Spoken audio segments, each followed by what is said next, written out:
இந்த பதிவு பார்க்க போகிற அத்தனை நண்பர்களுக்கும் அடியார்களுக்கும் எல்லாருக்கும் என்னுடைய பணிவான வணக்கங்களை தெரிவிச்சுக்கிறேன். அன்பினை பெறுவாயாகில் அதர்மங்கள் அனைத்தும் நீங்கி துன்பமும் தவிர்ந்து போகும், துயரம் இங்கு உண்டோ சொல்வாய். இந்த பதிவில் நம்ம பார்க்க போகிறது இன்னொரு கந்தூர் அலங்கார பாடல் தான். மங்கையராக பிறப்பதற்கே நல்ல தவம் செய்திடல் வேண்டுமம்மா அப்படின்னு சொல்கிறாங்க.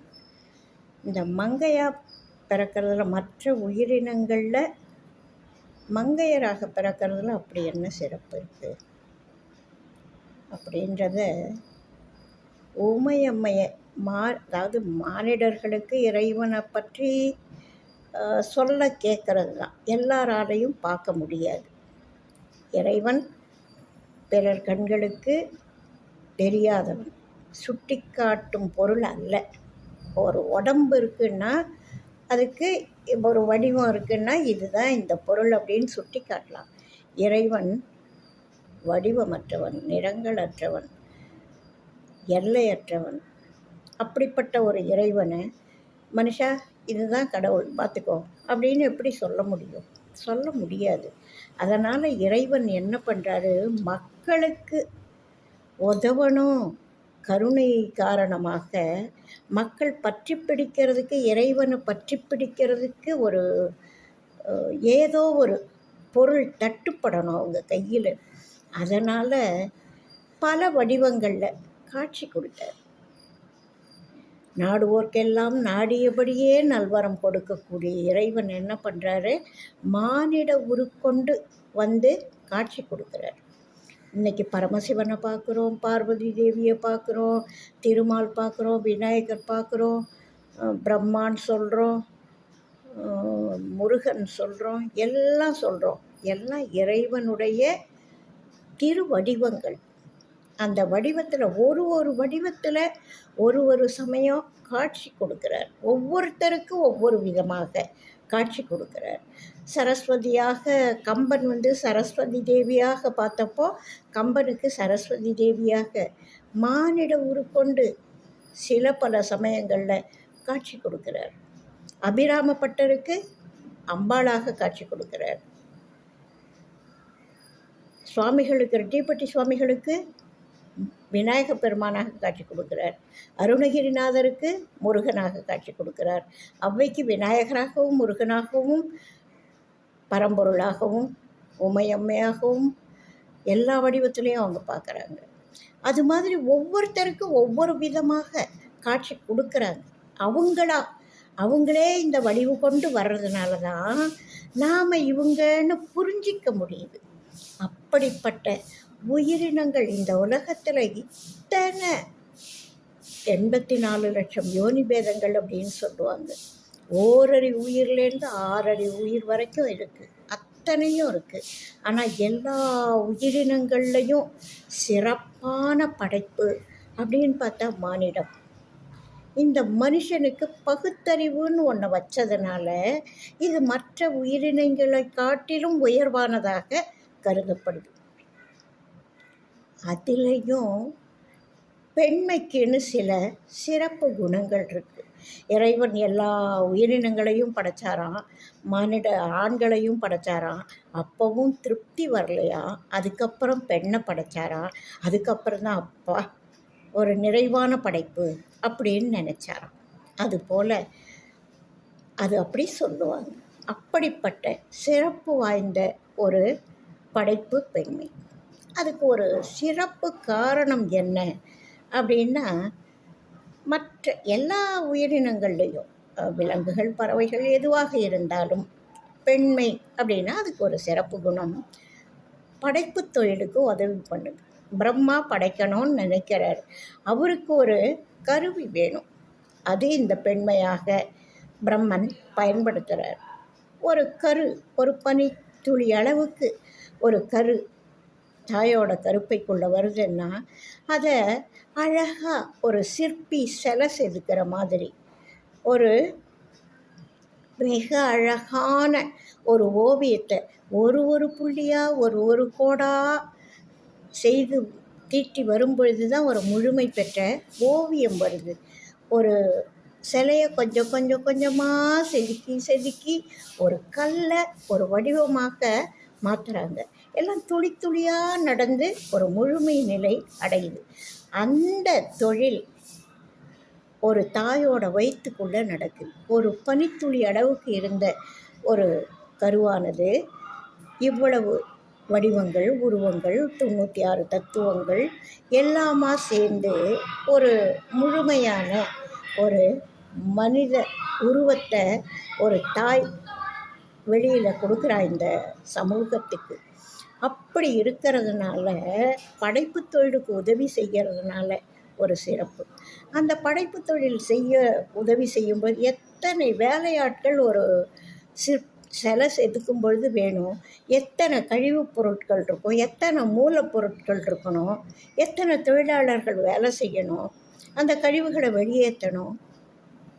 ஒரு ஓவியம் தீட்டணும்னா அதுக்கு என்னென்ன மூலப்பொருட்கள் வேணும், திரைச்சீலை வேணும், அந்த திரைச்சீலையை வைக்கிறதுக்கு ஒரு சுவர் வேணும், பல வண்ணங்கள் வேணும், பலவித தூரிகைகள் வேணும், எதை எதில் எப்படி கலக்கணும்னு தெரியணும், தண்ணி வேணும்.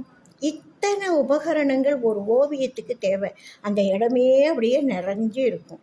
அந்த சிற்பி சிலை செதுக்கும் பொழுது அந்த இடம் அவ்வளவு பொருட்களால் நிறைஞ்சி இருக்கும். அவருடைய திறமையை கொண்டு அதை செய்கிறார். ஆனால் ஒரு தாயோட வயிற்றுக்குள்ளே ஒரு கருவாக ஒரு பனித்துளி அளவுக்கு வந்த குழந்தை இந்த அளவுக்கு கொஞ்சம் கொஞ்சம் கொஞ்சமாக வளருதே, அதுக்கு மூலப்பொருள் எங்கேருந்து எடுக்கிறாங்க? அதோட கழிவுகள் எப்படி வெளியில் போகுது? அது யார் அந்த வேலையை செய்கிறாங்க? எத்தனை தொழிலாளிகள்? ப்ளம்பர் இருக்காங்க, எலக்ட்ரீஷியன் இருக்காங்க, கன்ஸ்ட்ரக்ஷன் பண்ணக்கூடிய கொத்தனார், சித்தாள், அத்தனை பேரும் இருக்காங்க. அதுக்குண்டான மூலப்பொருட்கள் இருக்குது. இதெல்லாம் எங்கேருந்து எடுக்கிறாங்க? ஒரு தாயோட உடம்புலேருந்து எடுத்து அங்கேயே அத்தனை தொழிலாளர்கள் வேலை செய்கிறாங்க.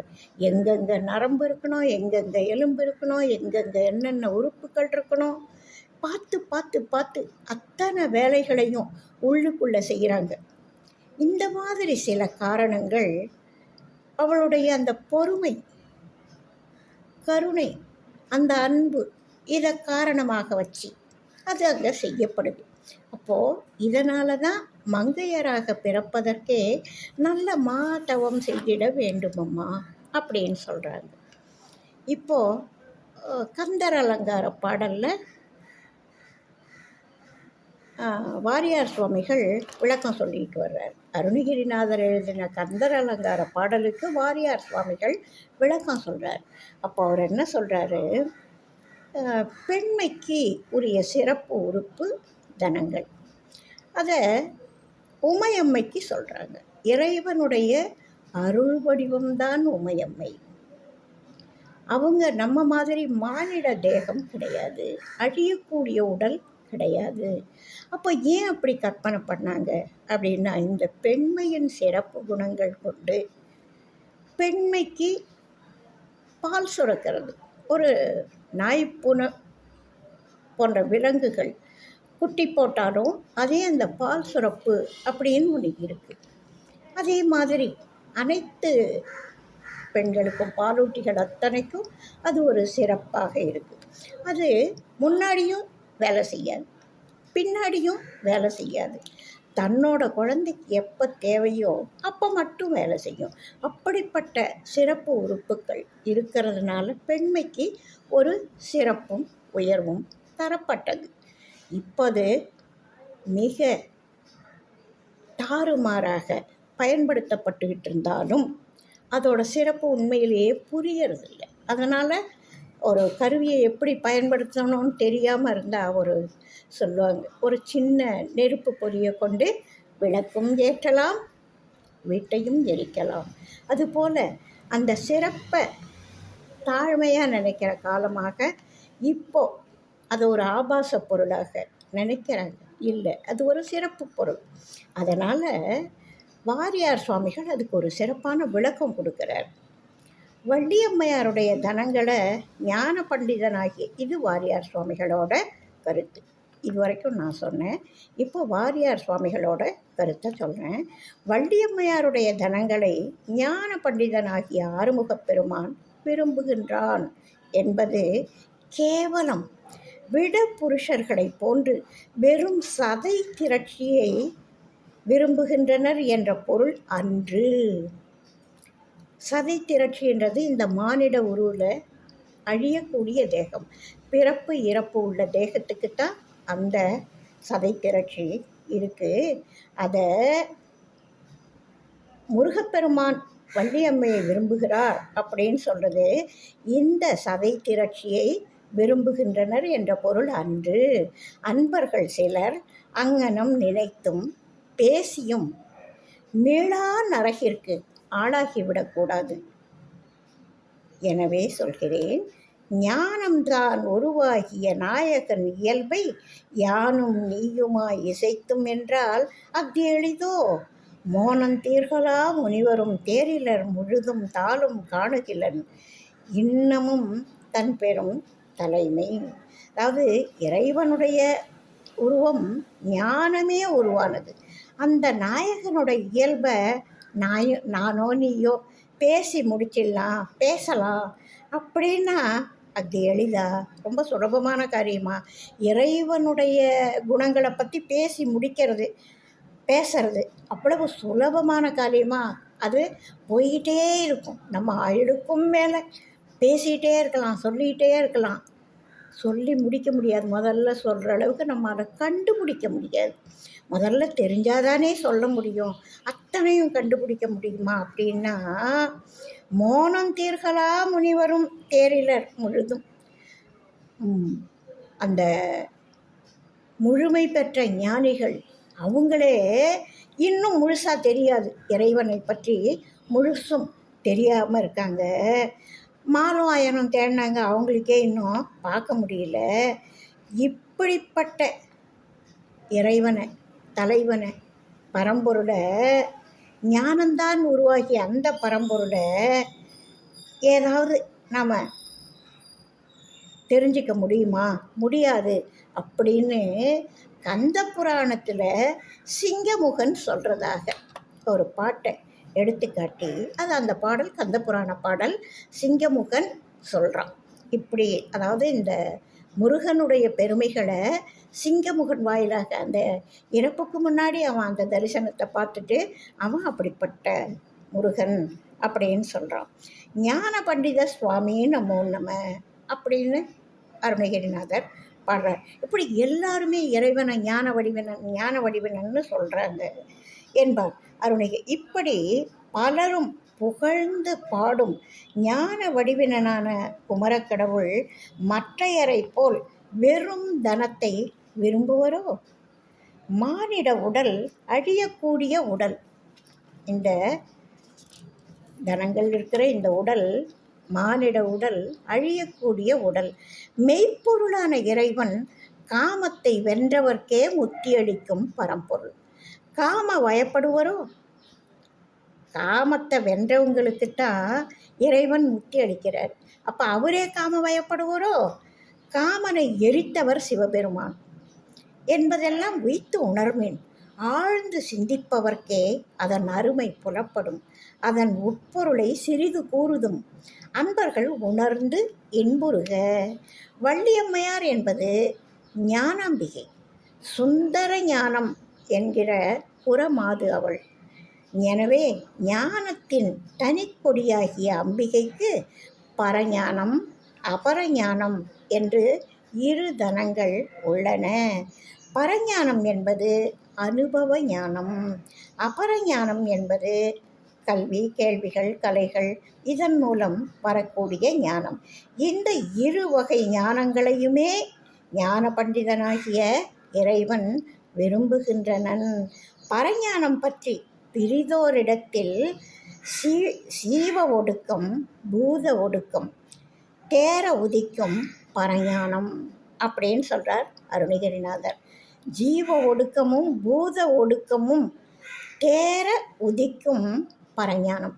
அதாவது இந்த ஜீவ ஒடுக்கம், இந்த தேகம் இந்த பூதத்தால் பூதங்களாலான இந்த பூதமும் ஒடுங்கும் பொழுது தான் பரஞானம் கிடைக்கும்ன்றாங்க.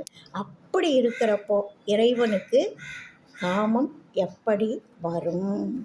சில பேர் அப்படி பேச கேட்டு அவர் நொந்து இருக்கார். அதனால தான் இந்த விளக்கத்தை சொல்கிறார். ஞான சம்பந்தருக்கு பால் ஊட்டியது என்பது ஞானப்பால். ஞானத்தை பால் ஊட்டியது என்பது ஒரு தாயிடம் கன்று முட்டும் பொழுது மட்டுமே பால் சுரக்கும். அப்பாலானது அவ்வளவு பாகங்கள் நிறைந்த உடலில் மடியில் மட்டுமே கிடைக்கும்.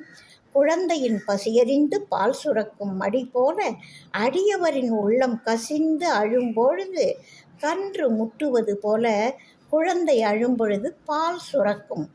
தாய் போல இறைவனின் அருள் வடிவாக காட்டப்படும் உமைக்கு அருள் சுரக்கிறது. அங்கே அருள் சுரக்கிறது. அந்த தினங்களில் பால் சுரப்பதில்லை. அதை தெளிவாக சொல்கிறாரு. உமைக்கு அருள் சுரக்கிறது, ஞானம் ஊட்டுகிறாள். அவள் உண்ணாமுலை அம்மை. அது மாதிரி அவள் பால் கொடுத்தா அவளுடைய பாலை மற்றவங்க சாப்பிட்டா அவளுக்கு எப்படி உண்ணாமுலை அம்மைன்னு பேர் வரும் அப்படின்னு கேட்குறாரு. அவள் உண்ணாமுலை அம்மை என்பதும் இதனாலன்றோ, மானிடர்களை போன்ற வடிவில் வந்து காட்சி தரும் எளிமை கொண்டு இறைவனின் எளிவந்த கருணையை உணர வேண்டுமே அல்லாது அருள் வடிவை அழியும் தேகத்தோடு ஒப்பிடுவது பேதமையாகும். இறைவனை நற்றமிழ் மொழியால் உண்மையான அன்போடு உள்ளம் கசிந்து பாட வேண்டும். என்புருகி பாடுகின்றலை என்பார் மாணிக்கவாசகர். என்பு உருகி பாடுகின்றலை அப்படின்னு சொல்கிறார்.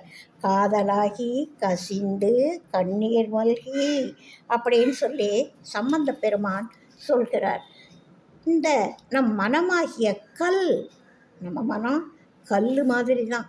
அந்த கல் கசிந்து உருக வேண்டுமானால் இறைவன் நம்மிடத்து காட்டுகின்ற கரையற்ற கருணையை, நமது சிறுமையை, அவருடைய பெருமையை நினைந்து நினைந்து நின்று ஆண்டவனுடைய அருட்குணங்களை உணர்ந்தும் அதனால் நம் உள்ளம் அவனுடைய திருவடியில் பதிய அன்பு செய்தும் நிற்க வேண்டும்.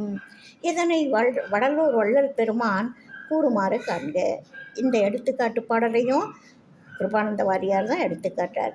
நினைந்து நினைந்து உணர்ந்து உணர்ந்து நெகிழ்ந்து நெகிழ்ந்து அன்பே நிறைந்து நிறைந்து ஊற்றெழும் கண்ணீர் அதனால் உடம்பு நனைந்து நனைந்து அருளமுதே நன்னிதியே ஞான நடத்தரசே என் உரிமை நாயகனே என்று வனைந்து வனைந்து ஏத்தும் நாம் வம்மின் உலகியலீர்.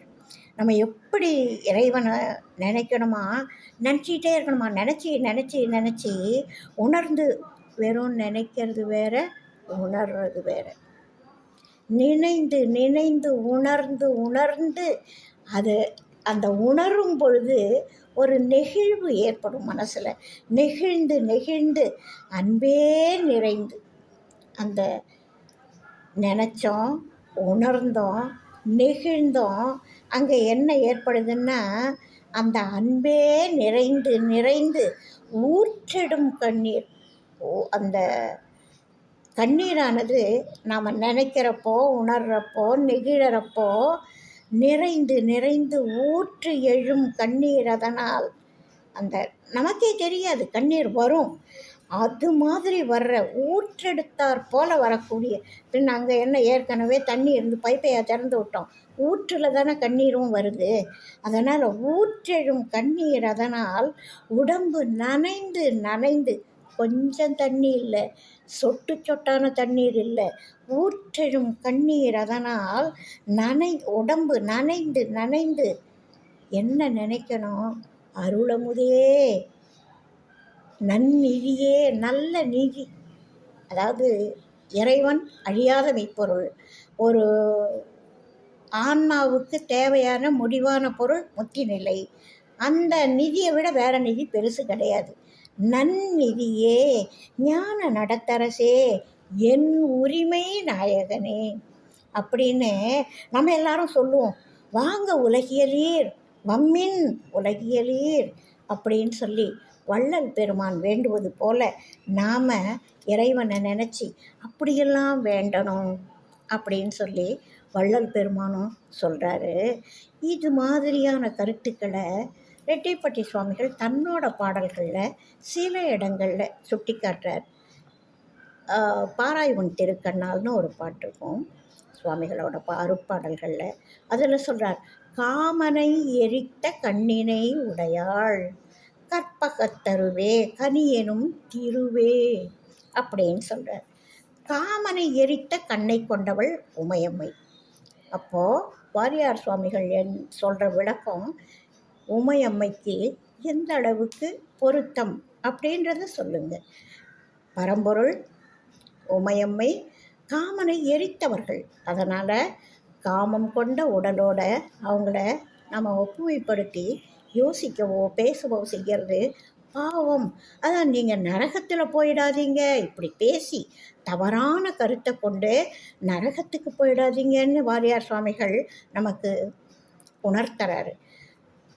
அம்பிகை காமனை எரித்தவள் அப்படின்னு சொல்கிறார். இன்னொரு பாடலில் சொல்கிறாரு, மதிவதனத்தை குறித்த பார்வைகள் மகவினை முத்தம் கொடுத்து பால்தனை வயிறு நிரப்ப புசிக்கவே இவள் அரணோடும் அப்படின்னு பாட்டு தொடரும்னு வச்சுக்கோங்களேன். மதிவதனத்தை குறித்த பார்வை இந்த குழந்தைய, அதாவது விநாயக பெருமானுடைய பிறப்பை பற்றி சொல்கிறாங்க. அவரை பார்த்த உடனே பால்தனை வயிறு நிரப்ப புசிக்கவே. பால்னா வேளைக்கு பால் தருவாங்க, பசி இருந்துக்கிட்டே இருக்கும். மற்ற உயிரினங்களுக்கு பசி வந்துக்கிட்டே இருக்கும். ஆனால் இந்த ஞானப்பால் ஒரே ஒரு முறை ஞான சம்பந்தருக்கு கிடச்சிது. அவர் எப்படி அவருடைய வாழ்க்கையே சுத்தமாக மாறிப்போச்சு. வேளைக்கு பசி வந்ததா? வேளைக்கு உமையம்மை பால் கொடுத்தாங்களா? இல்லையே. ஒரு முறை கொடுத்தால் அது எல்லாத்தையும் தீர்த்து வைக்குதுன்னா அந்த பால் எப்படி மற்ற பாலுக்கு போல இருக்கும்? அது ஞானப்பால். அறிவில் தெளிவு, மெய்ப்பொருளை காட்டி ஈர்க்கிறாங்க.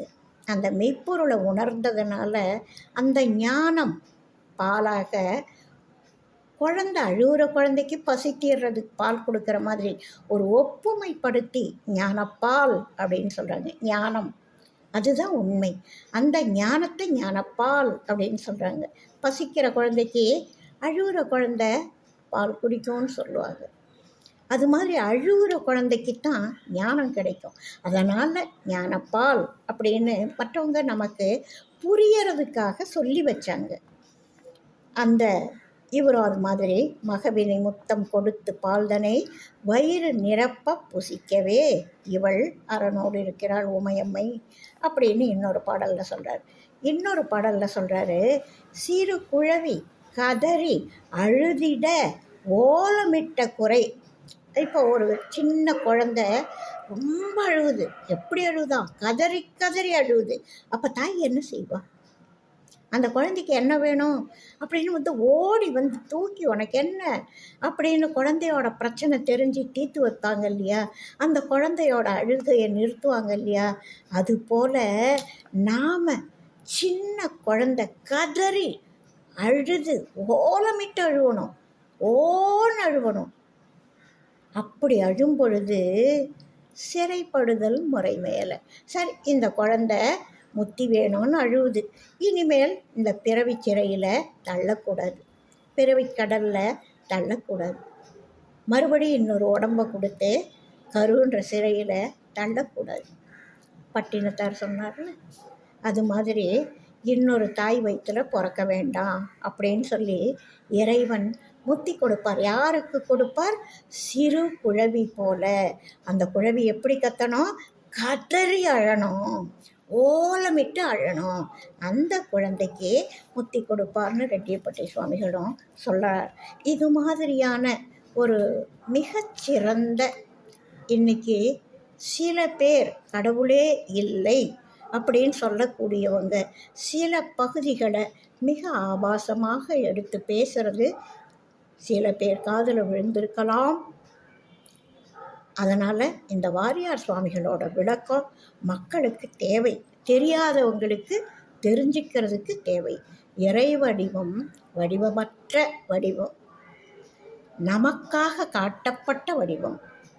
அந்த வடிவத்தை, புனிதத்தை உணரணும், அந்த கருணையை உணரணும். நம்ம நினைந்து நினைந்து நெகிழ்ந்து நெகிழ்ந்து உணர்ந்து உணர்ந்து உருகணும்.